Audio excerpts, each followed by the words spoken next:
Ouvi dizer que a psicologia aqui pode ser pensada.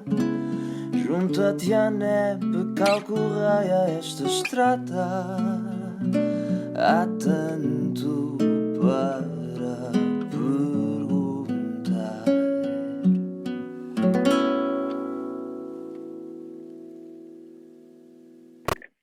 Olá, olá, sejam bem-vindos e bem-vindas a este que é o primeiro episódio do podcast Ouvi Dizer da Associação Nacional de Estudantes de Psicologia.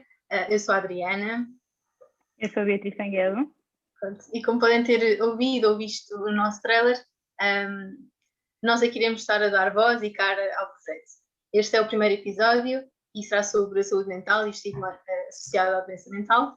E por ser um bocadinho a base da formação de qualquer estudante de psicologia, mas também pela importância do tema para a população em geral. Desta forma, não poderíamos ter começado melhor se não com a presença da doutora Filipa Parra. Professora Filipa, um grande obrigada por ter aceito o nosso convite, antes de tudo, e para que os nossos ouvintes e as nossas ouvintes a possam também conhecer. Começava por lhe pedir que falasse um pouco do seu percurso enquanto profissional na área da psicologia. Então, boa tarde a todos. Eu começo também por agradecer à Beatriz e à Adriana o terem-me desafiado para esta conversa. É o meu percurso na área da psicologia. O meu percurso na área da psicologia começou quando eu fui estudar para a Inglaterra e é onde tive a oportunidade de enfim, estudar aquilo que vocês devem estar a estudar também, e, portanto, interessar-me por estas temáticas da saúde mental, que no meu caso já estavam imbuídas daquilo que foi o meu crescimento no meio da psiquiatria. Eu cresci como filha e neta de psiquiatras e, portanto, cresci em hospitais psiquiátricos e a ouvir pessoas com problemas de saúde mental muito próximas, a telefonar lá para casa, enfim, e em todas as vezes que acompanhei o meu pai e o meu avô nos seus contextos de trabalho, e, portanto, para mim o tema da saúde mental sempre me foi muito próximo.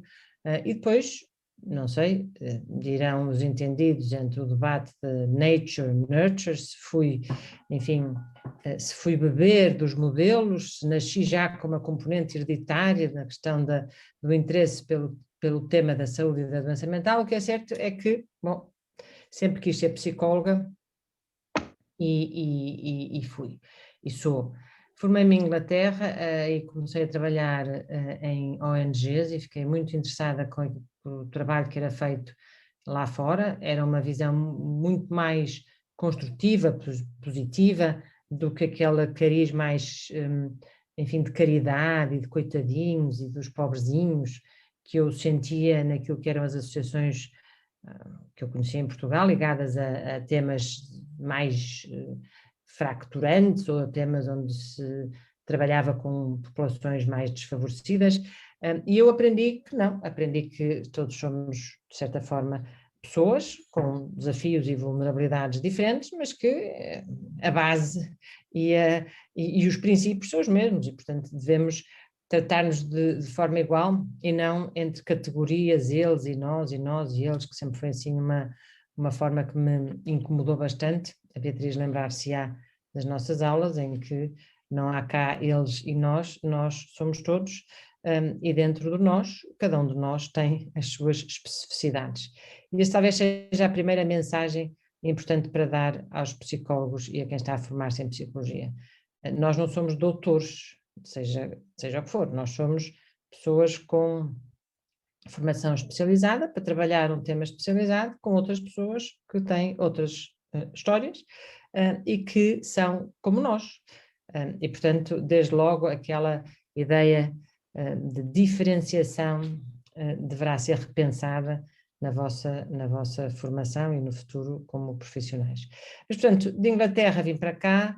Na altura eu estava interessada no tema da infecção pelo HIV, eu fiz o mestrado relacionado com a adaptação das mulheres a um diagnóstico positivo ao HIV, isto porque foi muito influenciada por um professor. Estávamos na altura, enfim, a SIDA e o HIV era ainda muito recente e, portanto, ainda havia assim muito burburinho e muito estigma também à volta dessa temática. Portanto, comecei por aí, vim para Portugal trabalhar nessa área, numa ONG, enfim, onde fui ter a experiência exatamente oposta à que tive em Inglaterra, e portanto acabei com uma experiência péssima, fechei a associação, enfim, foi uma verdadeira desgraça, e disse que nunca mais queria trabalhar com HIV, e tive a sorte de começar a trabalhar naquilo que eu acho que é a minha vocação, se é que se pode dizer isso, que é o tema da saúde mental e da doença mental grave. Depois tive a felicidade de ser convidada para integrar a equipa que foi trabalhar para o Centro Hospitalar Ponte Ferreira, que é o mais antigo hospital psiquiátrico português feito de raiz. Havia o de Lisboa, que era mais antigo, mas não tinha sido feito de raiz. O Centro Hospitalar Ponte Ferreira, à data, o Hospital Ponte Ferreira, era o primeiro hospital feito de raiz para pessoas com problemas psiquiátricos, na altura os alienados, e eu tive a imensa sorte de fazer parte da equipa que foi, ao fim de muitos anos do hospital estar à guarda do Hospital Magalhães Lemos, eu tive o privilégio, então, de fazer parte da equipa, quando foi devolvido outra vez à Misericórdia, e, portanto, começámos um projeto de reabilitação do próprio hospital, do modelo de trabalho, e foi, sem dúvida, a minha escola, eu diria, a minha escola para me interessar ou apaixonar ou, enfim, mergulhar nas profundezas da doença mental grave e naquilo que é, acima de tudo, o trabalho que deve ser feito para que as pessoas recuperem de um problema dessa exigência e possam ter uma vida com qualidade, adaptada àquilo que possa ser, enfim, as suas especificidades, mas, acima de tudo, garantindo que ninguém fica sem ter acesso àquilo que são os melhores cuidados de saúde nesta área, para que o potencial de recuperação seja possível. Este foi o meu grande interesse desde há 20 anos, que eu fui, como começámos esse trabalho no Centro Hospitalar Ponte Ferreira, e desde aí é esse o meu trabalho. Portanto, esta é a minha parte mais clínica, depois sou psicóloga clínica, faço clínica, e depois, como a Beatriz sabe, dou aulas. E, portanto, também tenho muito gosto em tentar sensibilizar as pessoas que estão em formação, partilhando com elas aquilo que é o meu saber à data, e o meu saber à data, enfim, é sempre diferente daquele que é no ano a seguir, e diferente daquilo que os alunos me obrigam a pesquisar em cada ano, embora sejam muito preguiçosos, por sinal, para nos fazerem ser mais estudiosos e para nos desafiarem, mas isso, enfim, já não depende de mim. Mas pronto, mas nesse interesse constante, isso também acho que a Beatriz se lembrará, do interesse constante de estudarmos e de percebermos o que é que está a acontecer e quais são as novidades, e realmente esta motivação constante para perceber o que é que possa existir de novo, que permita que o nosso trabalho seja ainda melhor do que aquilo que nós tentamos já fazer, e que consigamos, acima de tudo, e essa é a nossa missão, é fazer chegar às pessoas, como eu disse, aquilo que são os melhores cuidados num determinado tempo, numa determinada altura, mas nunca menos daquilo que é a nossa responsabilidade como profissionais, de estar atentos, de estar alinhados e de estar atualizados, não é? E isso é uma responsabilidade que nós temos. Portanto, este é o meu percurso até agora. Continuo muito curiosa e até estava a estudar antes de começar esta conversa, portanto. Agora vamos então dar início à nossa discussão. Eu ouvi dizer que a doença mental não é um bicho-papão. No entanto, como sabemos, o estigma que lhe está associado mantém-se desde sempre, seja pela existência de mitos, pela falta de literacia em saúde mental, pelo tabu, pelo medo, pela vergonha, entre outras coisas. Professora Filipa, na sua opinião, como é que surge o estigma associado às pessoas de doença mental e, por outro lado, que fatores o mantêm? O estigma surge no momento em que nós nascemos, porque nós herdamos-lo das gerações anteriores. Portanto, desde que nascemos, que nós temos dentro de nós, de alguma forma, metaforicamente falando, como é evidente, essa herança. E quer nós queiramos, quer não, essa herança vai-se perpetuando de geração para geração, pelo facto de nada ser feito para que tal não aconteça. E como a Beatriz referiu muito bem, falou em alguns aspectos que de certa forma estão relacionados com esse estigma, com o estigma na doença mental. Desde logo, um conjunto de preconceitos, portanto, crenças erradas, que as pessoas, lá está, transmitem de geração para geração, e que fazem com que nós tenhamos um conjunto de ideias enviesadas relativamente àquilo que é ter um problema de saúde mental. Desde logo ser um sinal de fraqueza, de ser algo que é para o resto da vida e que vamos ficar todos, somos, enfim, cunhados como sendo malucos, ou mais frágeis, ou mais, ou de menos confiança, enfim, é um conjunto de mitos, mitos esses que são, obviamente, não é de que as pessoas sejam espetaculares e extraordinárias, mas sempre negativos relativamente às pessoas. E, portanto, quando nós passamos isto de geração para geração, nós temos a sociedade como um todo partilha esta visão e nesse sentido, ai meu Deus, que eu não quero que ninguém saiba aquilo que eu tenho quando me acontece a mim. Portanto, estou calada que nem um rato, começo por ter um bocadinho de vergonha ou muita vergonha porque é um sinal de fraqueza e depois, com medo de que seja rotulado daquela forma negativa e as consequências que daí resultem, então eu procuro não dizer nada a ninguém. Portanto, é tudo vivido como um peso muito grande, porque guardar um segredo desta natureza, não é? É algo que, como podem imaginar, pesa muito às pessoas. E, portanto, nós continuamos a perpetuar este silêncio à volta de um tema que é fundamental para o nosso bem-estar, é fundamental para a nossa saúde, é fundamental para o desenvolvimento das comunidades, das sociedades, é fundamental para famílias saudáveis, é fundamental para que a nossa potencial de aprendizagem não seja comprometido. Ou seja, basicamente é fundamental para tudo. E nós deixamos que este obstáculo, um obstáculo que é feito de preconceitos, continue a tomar a dianteira daquilo que é a razão e o conhecimento atual. O que é que acontece relativamente a isto? Porquê que isto não é diferente? Não é? Todos nós pagamos uma fatura caríssima, quer dizer, o peso deste silêncio é visto também a todos os níveis, e nós acabamos por não conseguir mudar nada, porque para além do tal estigma da sociedade e do estigma individual e deste autoestigma, quando eu tenho um problema desta natureza e quero esconder e calar, temos um outro tipo de estigma, que é o estigma estrutural, que é aquele que faz com que as instituições também não sejam justas naquilo que é a repartição de recursos. E não é por acaso que nós, quando vemos o orçamento para a saúde mental, ficamos sempre um bocadinho chocados, porque é muitíssimo, enfim, inferior àquilo que seriam as necessidades. E nós temos uma necessidade muito grande de investimento. Investir na promoção, investir na intervenção precoce. E qual é o grave problema? É que, infelizmente, os governos governam assim a um curto tempo, não é? E, portanto, um investimento na saúde mental é algo que nós não vamos colher frutos amanhã. Já iríamos colher muitos frutos amanhã, mas ainda vamos colher muito mais daqui a algum tempo. E, portanto, a falta de vontade para lidar com esta situação faz com que, por um lado, eu não vou ser o primeiro-ministro a dar atenção à saúde mental, porque ainda vão achar que eu tenho algum problema ou alguém próximo de mim, portanto, também não é por aí. Depois, como nós já sabemos que os orçamentos não esticam e, portanto, nunca chega para tudo, bom, se houver aqui uma área que eles estejam caladinhos como um rato, menos uma chatice, não é? E, portanto, deixá-los estar calados como um rato. E nós também vamos fingir que nada acontece.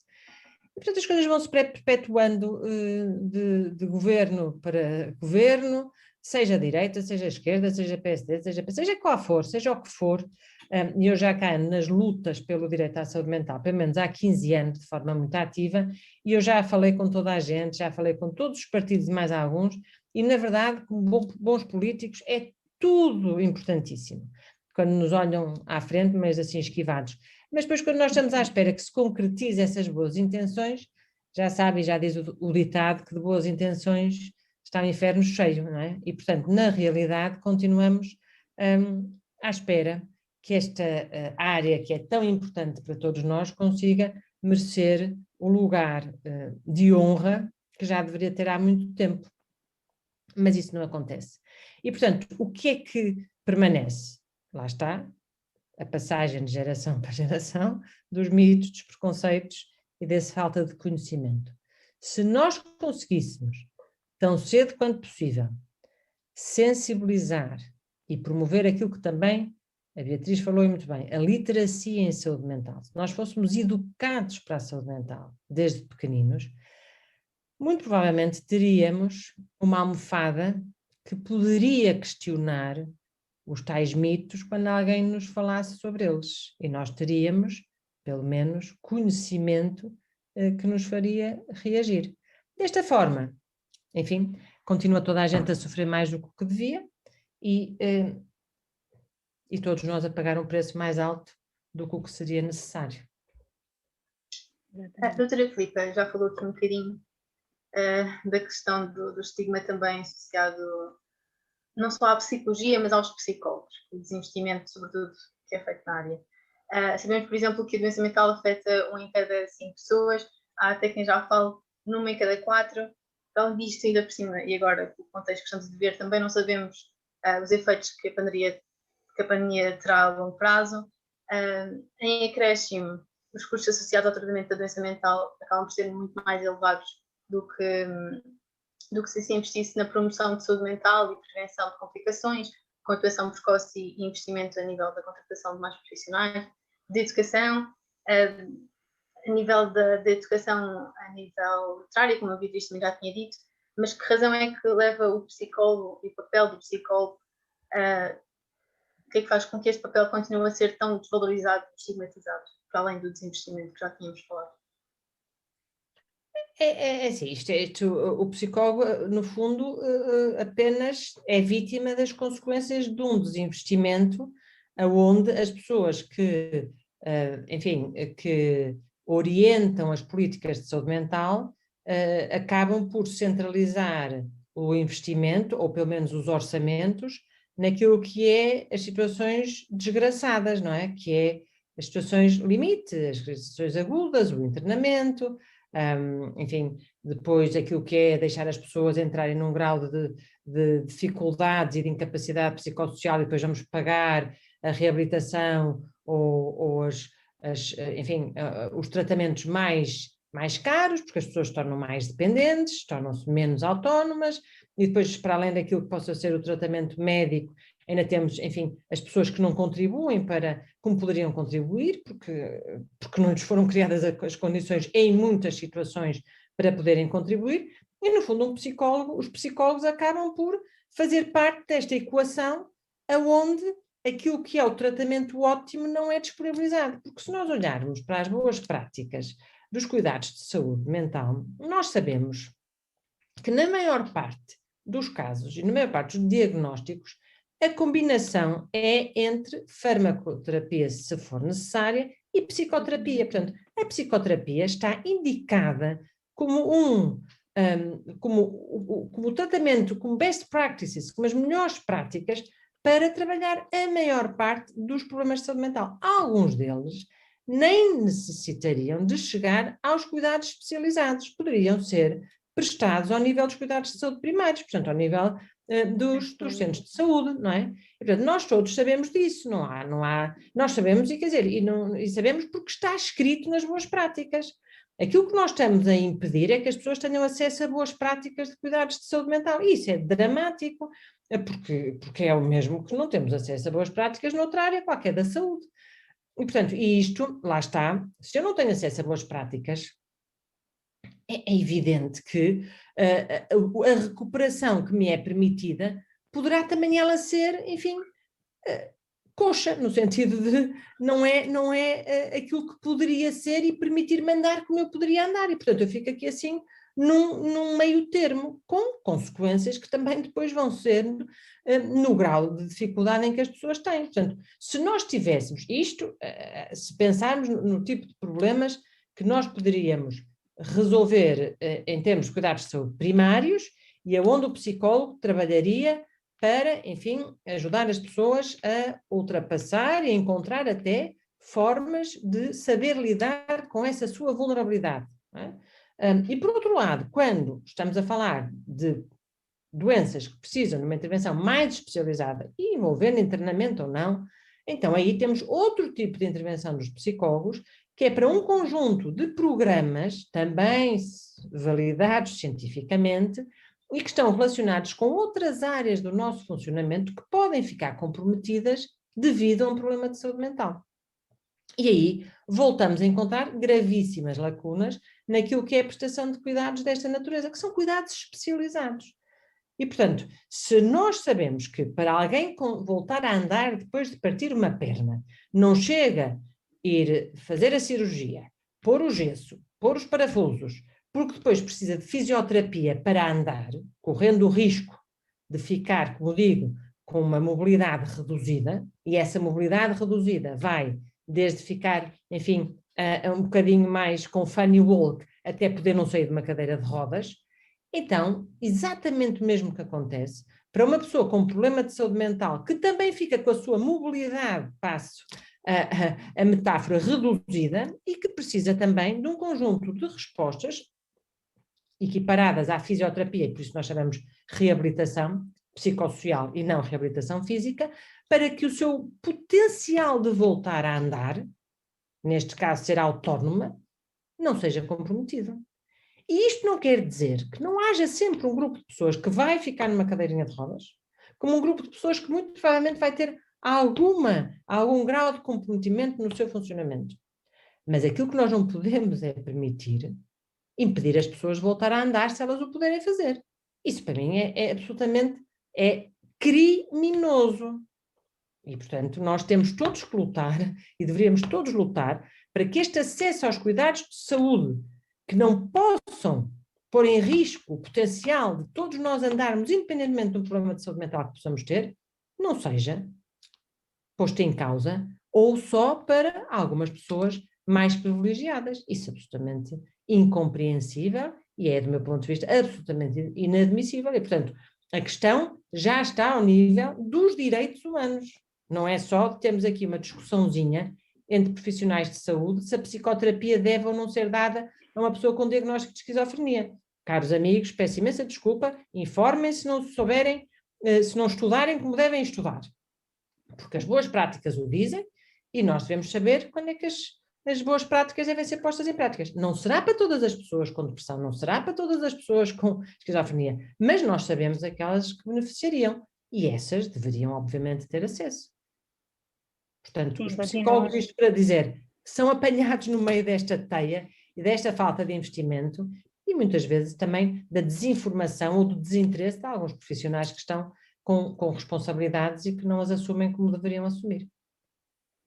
Sim, continua a existir muito medo na comunicação de sintomatologia a nível psicológico, mas se nós tivermos com uma dor de cabeça, se nós tivermos com uma dor de barriga, se nós tivermos com problemas no joelho, nós vamos ao médico e vamos procurar saber o que é que se passa connosco de forma a nos tratarmos ou a reabilitarmos. Professora, a que sinais é que devemos estar atentos, tanto em nós como nos outros, a nível de saúde mental? Eu não sei se você se lembra, mas deve-se lembrar que eu, quando dei aula de psicopatologia,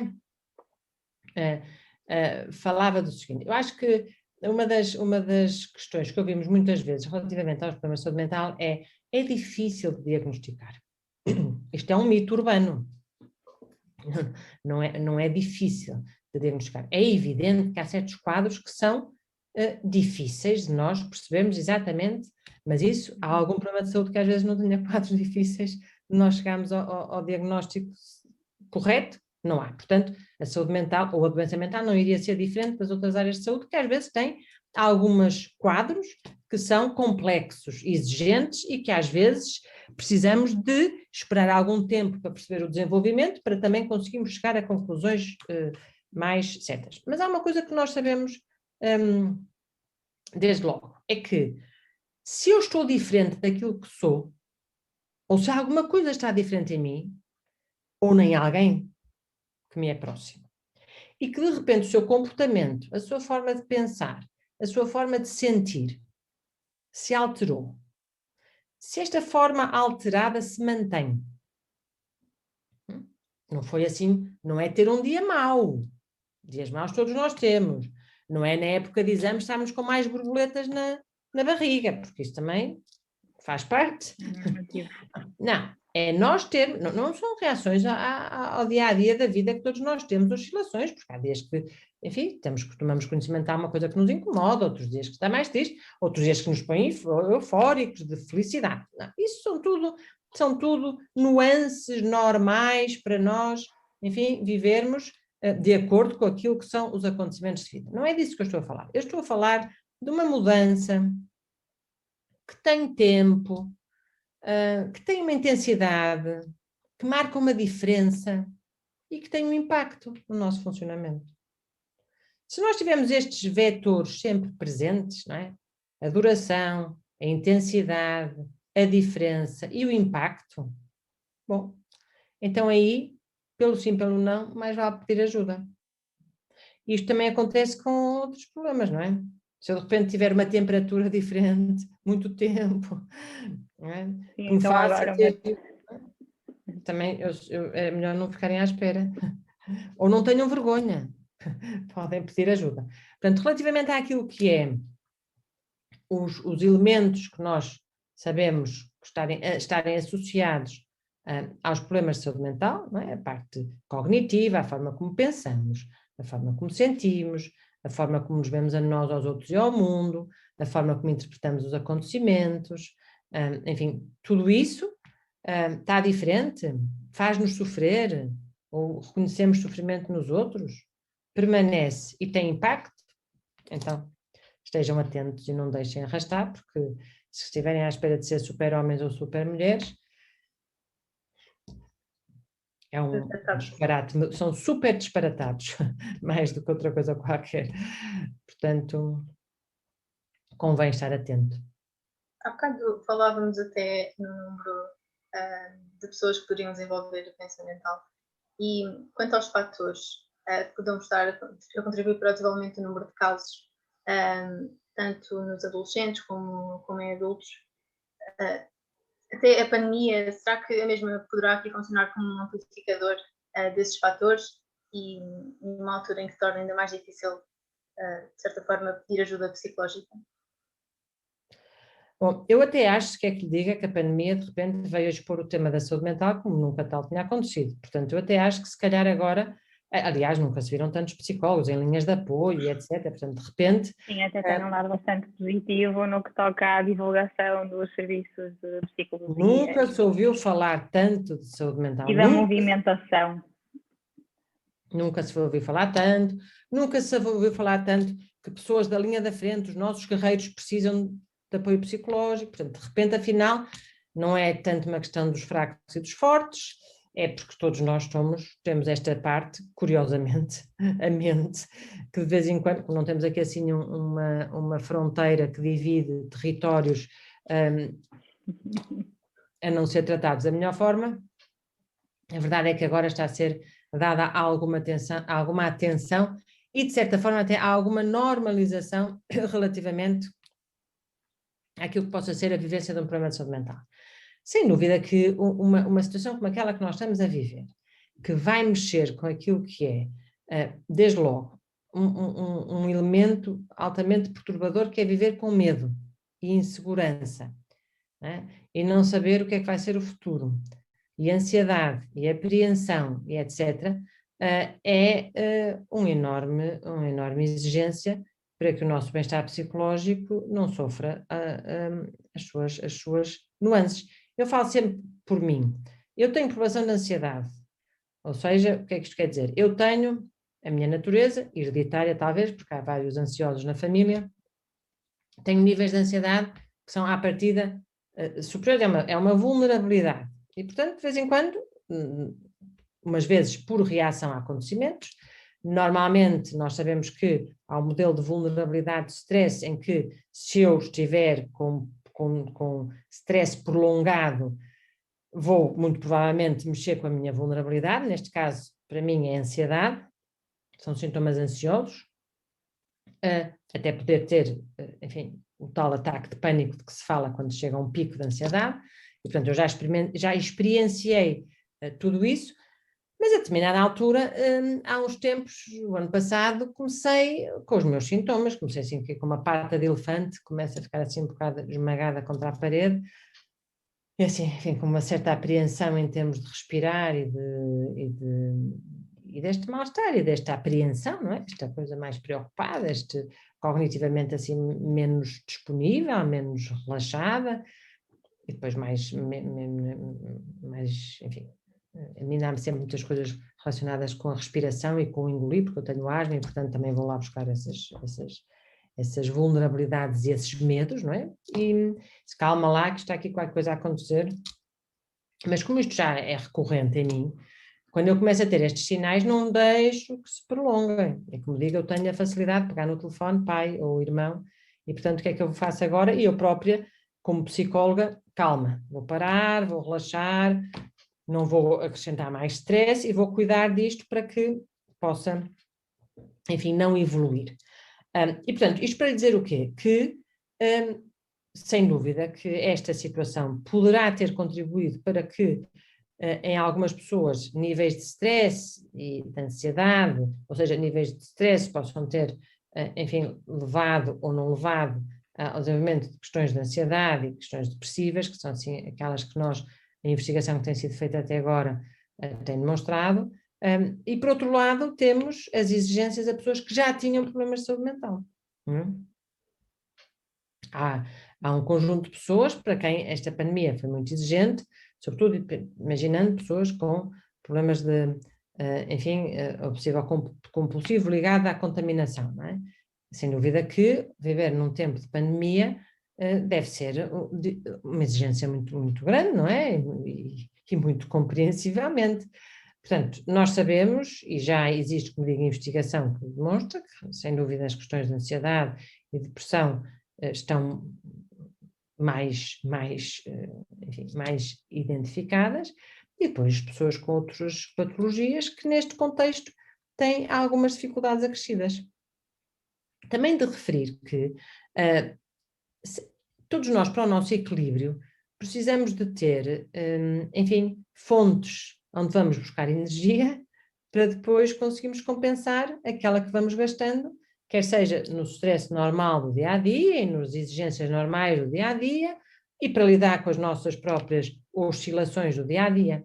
E este tempo tem sido muito exigente neste desequilíbrio, não é? Porque nos retirou muito daquilo que todos nós temos na vida para nos equilibrar, é? Para nos fazer sentir bem, para irmos compensando quando alguma outra área da nossa vida está mais exigente ou menos bem.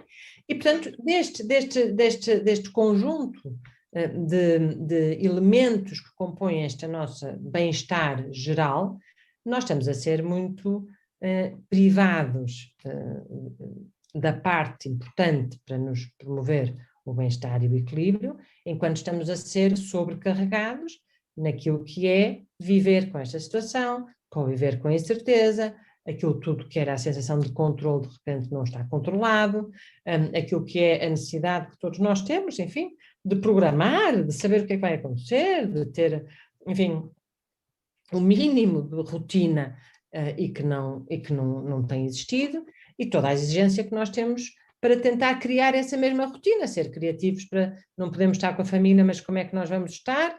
E se calhar na primeira fase da pandemia, o ano passado, enfim, até ao verão estávamos todos entre a novidade e o tentar criar, achar que é só ser um mês ou dois, e portanto todos nós acabámos por ter um conjunto de respostas e de pôr em prática.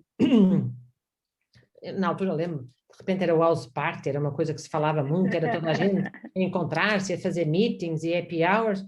Desde o segundo confinamento não há happy hour nenhuma, quer dizer, as pessoas estão muito mais cabisbaixas, muito mais desesperançadas, muito mais desgastadas com esta tal fadiga pandémica, não é?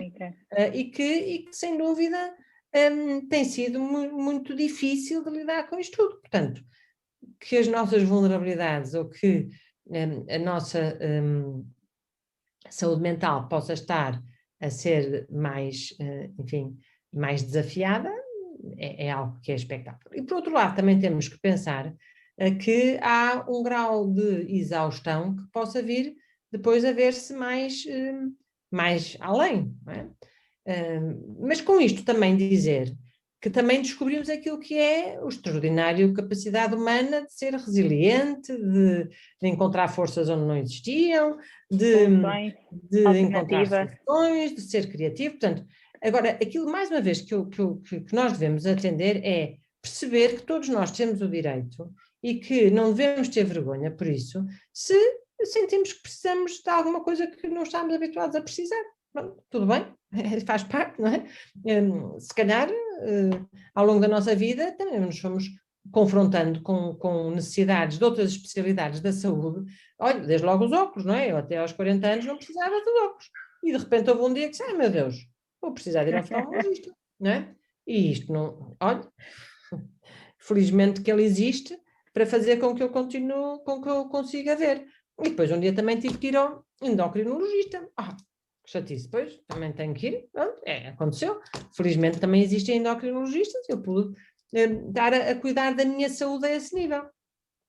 Se um dia na nossa vida tivermos que ir cuidar da nossa saúde mental, é saúde mental, desta vez é saúde mental, pronto.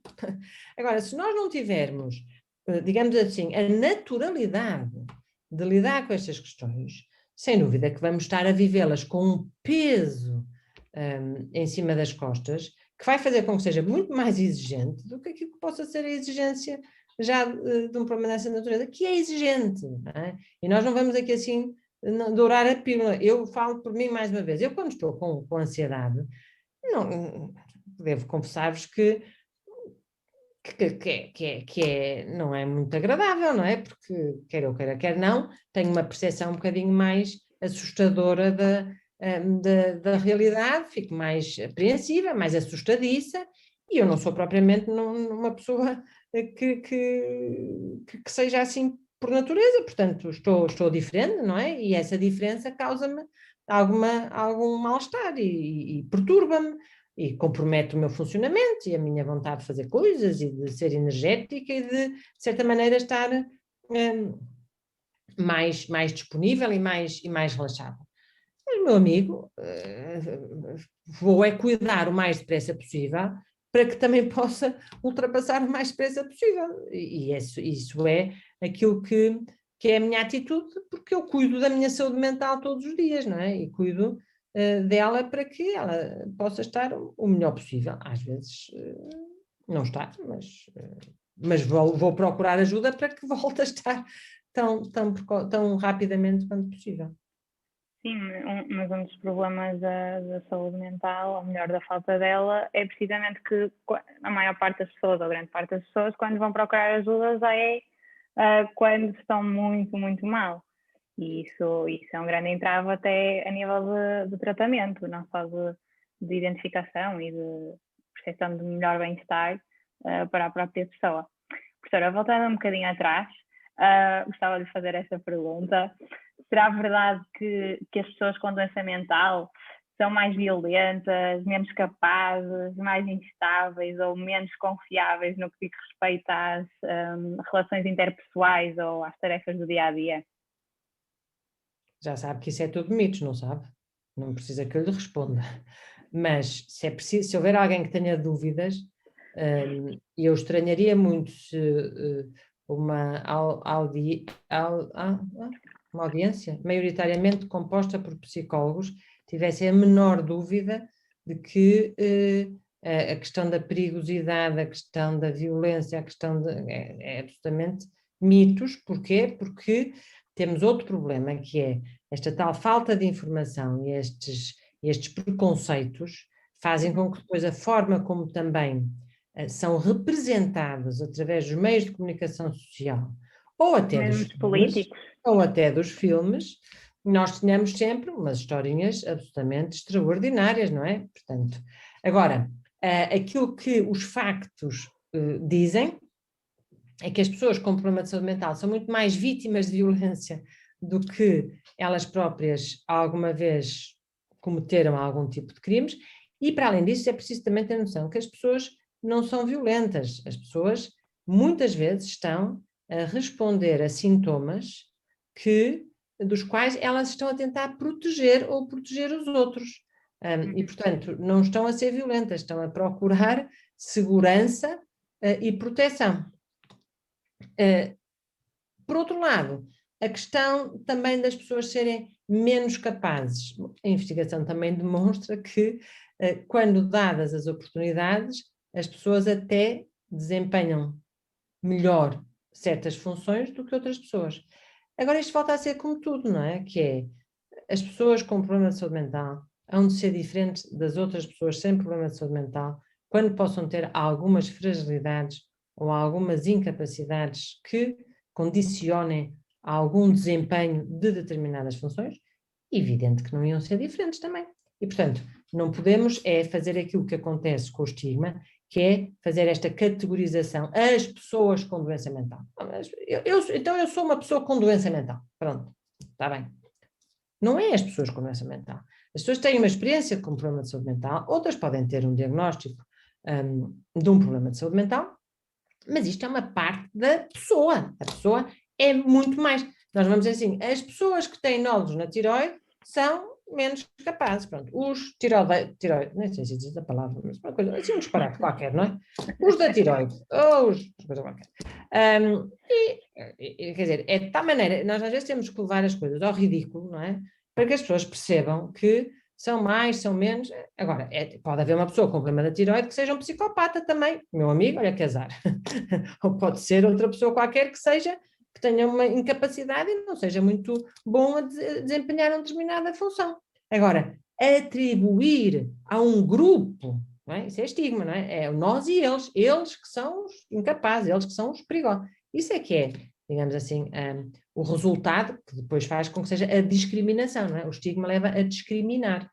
Nós discriminamos as pessoas partindo dessa ignorância que existe e que depois transforma as ideias erradas que as pessoas têm, não é?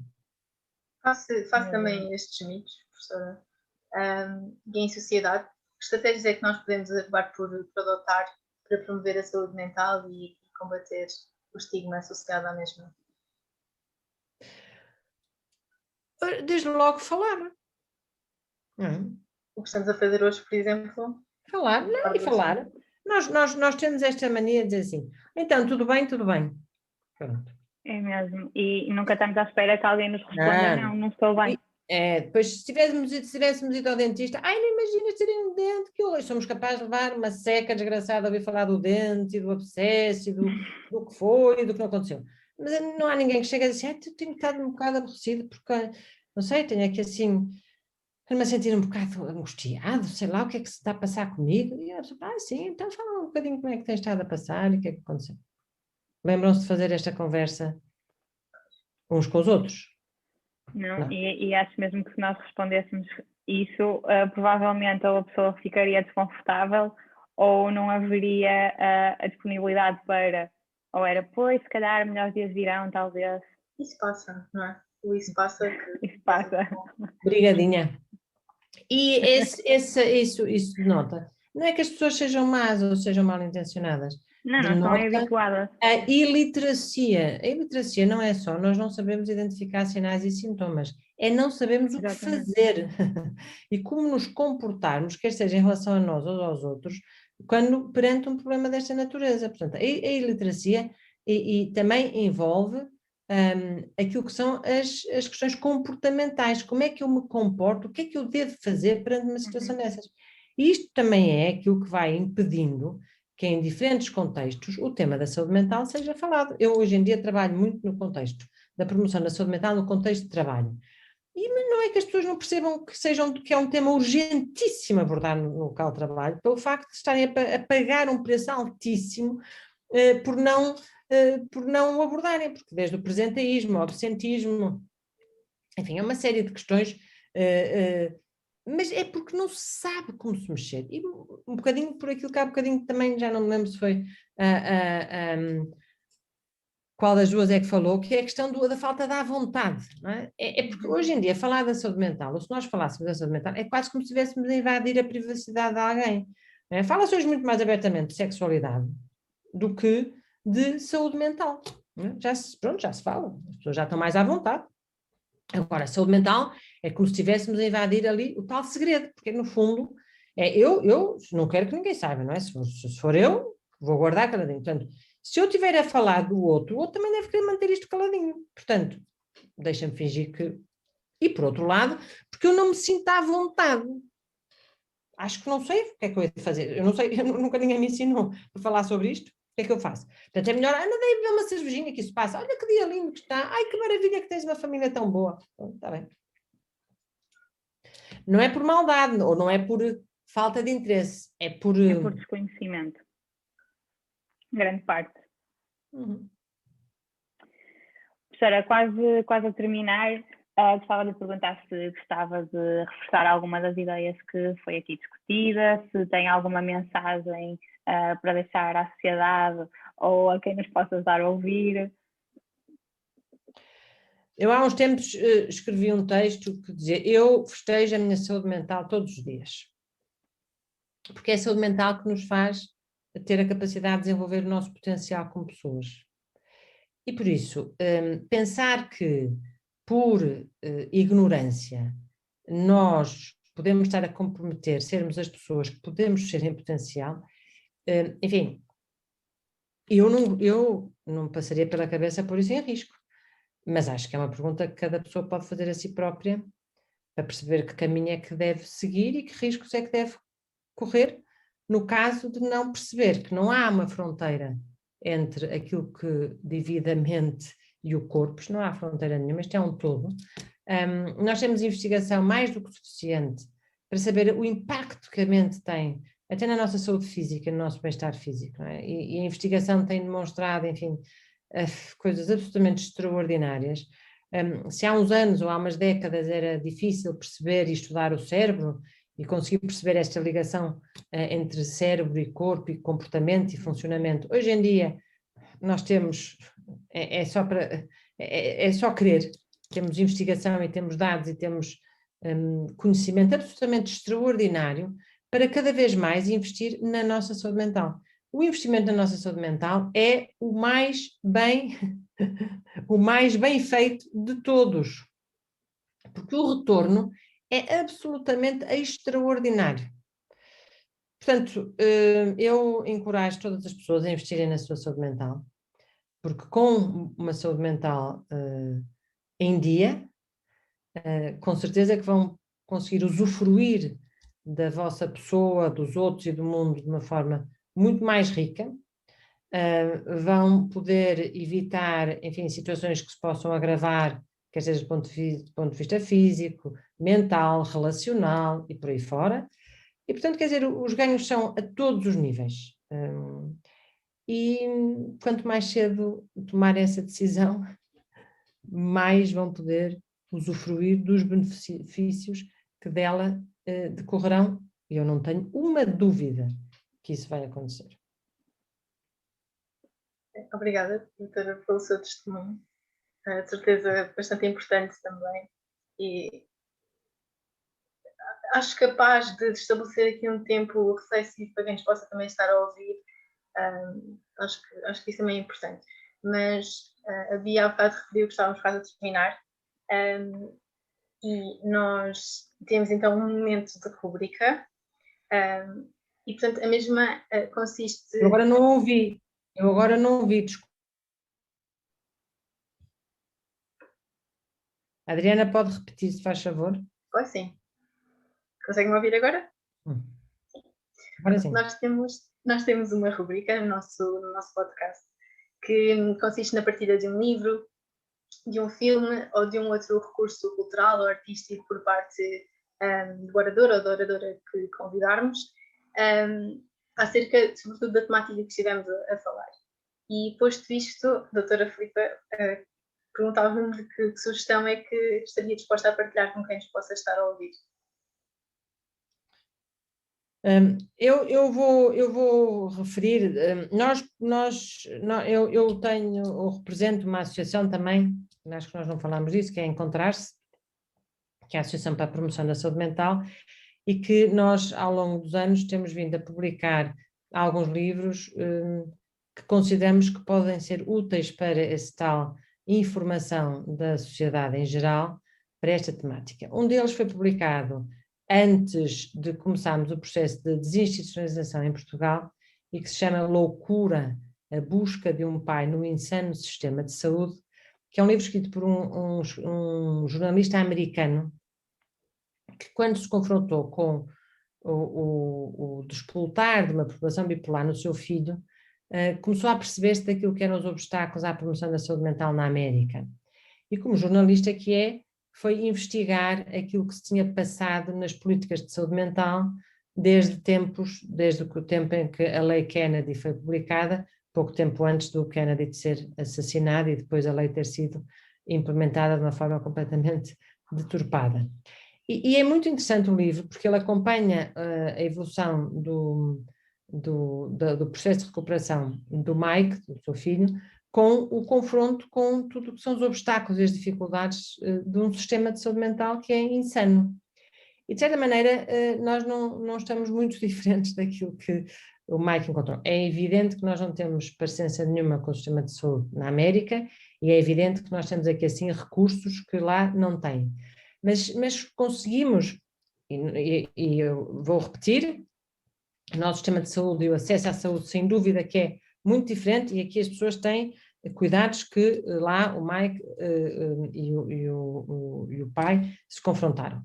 No entanto, há algumas questões da vivência, do testemunho, dos desafios, que sem dúvida são muito importantes de nós ouvirmos e também de nós percebermos a urgência de implementar cuidados de saúde mental adequados às necessidades das pessoas, para que certos riscos que noutros países já estão a acontecer, nós possamos preveni-los. Não é? E, aliás, a publicação desse livro foi exatamente para alertar a opinião pública para a necessidade de nós intervirmos e não cairmos nos mesmos erros.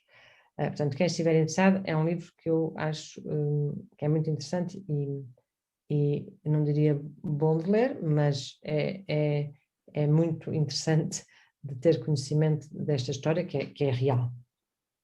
E depois houve um outro livro que nós publicamos, tempos mais tarde, que é Ao Nosso Alcance, Acabar com a Crise na Doença Mental, na Saúde Mental, que é publicado, que é um livro da autoria da Rosalind Carter.